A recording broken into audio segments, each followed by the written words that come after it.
Nabigyan ka na ba ng signs ngayong bago matapos itong 2024 na kung kailangan mo na ba talagang mapanatag sa isang lalaki? Aba kung hindi pa, ako ang magbibigay sa inyo ng mga signs na yan na kung dapat mo na nga bang pagkatiwalaan at kailangan mo na nga bang mapanatag sa lalaking kinakasama mo ngayon. Bago yan, mag-subscribe muna kayo sa channel ko and then, hit the notification bell. At kung bago kayo dito sa channel ko, ay ako nga po pala si Yuli Leonor. At ako po ay isang OFW dito sa South Korea na nagtatrabaho for almost 10 years. 10 years na po tayo dito sa South Korea. At kung may mga pa-shoutout po kayo, gaya po ng susunod na part ng video na to is magbabati po ako. Babati po ako ng mga nagpapabati ng mga shoutouts since last week. So kung gusto niyo pong masama sa shoutout section na yan is ilagay niyo lang po ang inyong mga pangalan at kung taga saan po kayo at kung may mga gusto kayo ipabati na magbe-birthday next week kasi next week na rin po natin yan mababasa for sure. Pag nilagay mo ngayon sa video na to, next week na yan. So ito ang ating mga mahal na subscribers. Ayan, binabati natin ang happy 23rd Mansari. Sana all. Love Akeshi from Oishi Mateo. Happy 23rd Mansari daw kay Love Akeshi from Oishi Mateo. Happy birthday kay Jansen. Anak to ni Madam Helen Villasica.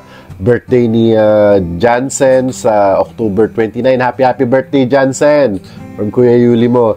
And then kay Aliyah ng South Korea. Kay Jasmine Molina ng Santa Rosa, Laguna, kay Margie Catalan ng Nueva Ecija, kay NJ Clarete ng Qatar na nagpa-plancha raw habang nakikinig, kay Filipa Chu ng UAE, kay Tamina Rose Sarmiento ng Poland, at kay Elia Getio ng Hong Kong. Maraming salamat po sa walang sawang pagsubaybay dito sa channel ko at yes, bibigyan ko po kayo ng maraming knowledge at ingatan nyo po yung mga sarili nyo palagi.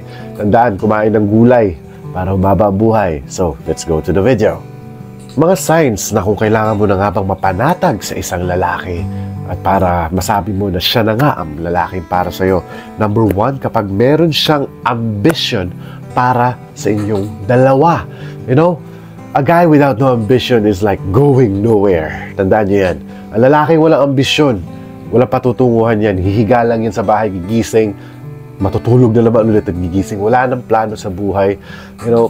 Oh man, those type of guys na kailangan be motivated. Kailangan motivated man lang sila kahit papaano. But if your guy has a dream and ambition, lalong-lalo na para sa inyong dalawa, is you got the jackpot. Nasa iyo na yung jackpot, ate. So, if I were you, be confident enough that this guy is willing to provide for you, willing to, risk his life for you. Kayang-kaya ka na niya protektahan sa mga dadaang pang panahon, sa mga dadaang pantaon, sa mga dadaang pa kung ano-anong struggle sa buhay nyo. He will be there as long as he got some ambitions for the both of you. Up next, if he's a provider, mapanatag ka na kapag ang lalaki na yan ay provider, at kayang-kaya na niyang mag-provide ng example for the family, kapag meron na siyang financial capability na mag-provide sa family niyo, well, ano pa bang kailangan natin hanapin niya? Kasi yan lang naman yung main reason why we're working, kung bakit tayo nagtatrabaho, is because to earn money and provide, lalo-lalo na sa mga lalaki. Yan yung mga pinaka-main goal namin mga lalaki, to earn money and provide for our family. So, kung ganyan na ganyan yung lalaki mo, yung boyfriend mo or yung asawa mo ngayon, mapanatag ka na. So, kung wala ka pang sing-sing, malalagyan ka rin balang araw as long as you are safe on your own relationship that you have right now. Just wait for it and you'll get the ring.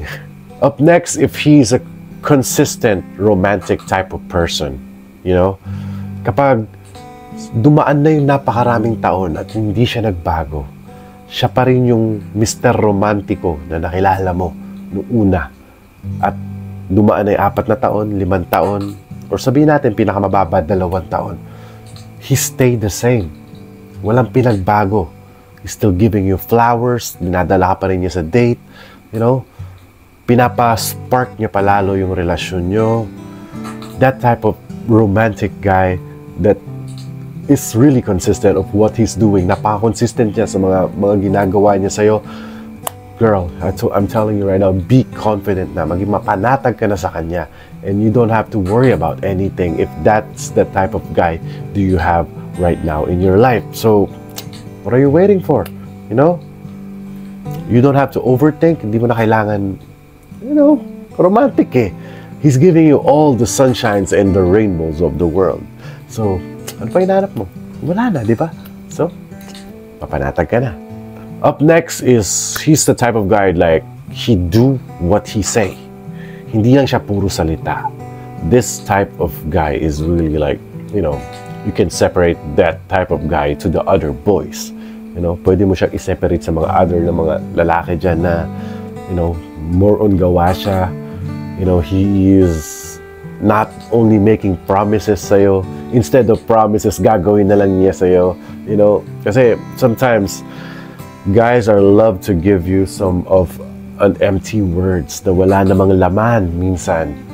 Puro pangako lang, inabot na ng siyam-siyam, wala pa rin, di ba? But if you found a guy that he do what he say, kunyari, pag sinabi niya, tara, balang araw dadaling kita yung balang araw na yun, bukas na pala. Dadaling kita sa kainan na yan. Oh, ganun. Balang araw, bibiling ko yan sa'yo. Tapos yung balang araw na yan, bukas na. Damn, girl, I'm telling you. Ayan na yung lalaking kailangan mapanatag na yung loob mo.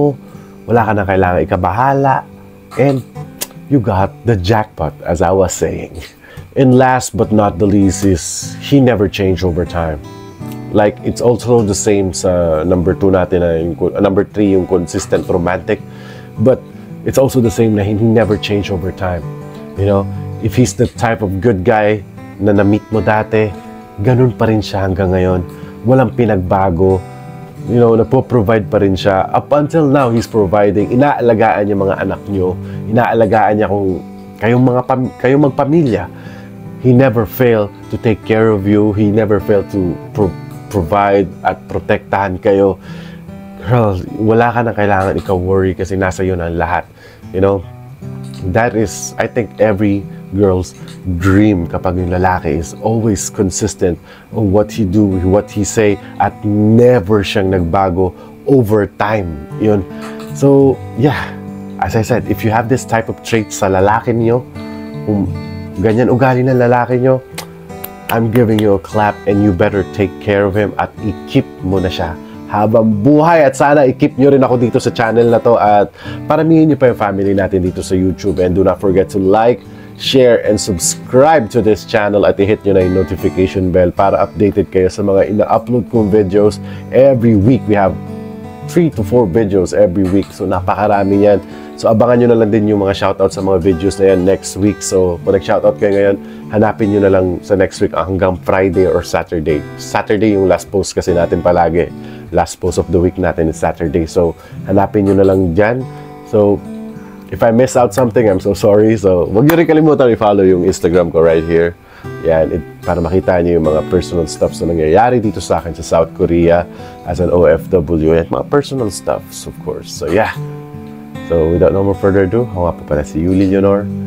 At lagi yung tatandaan, mahal na mahal ko kayo.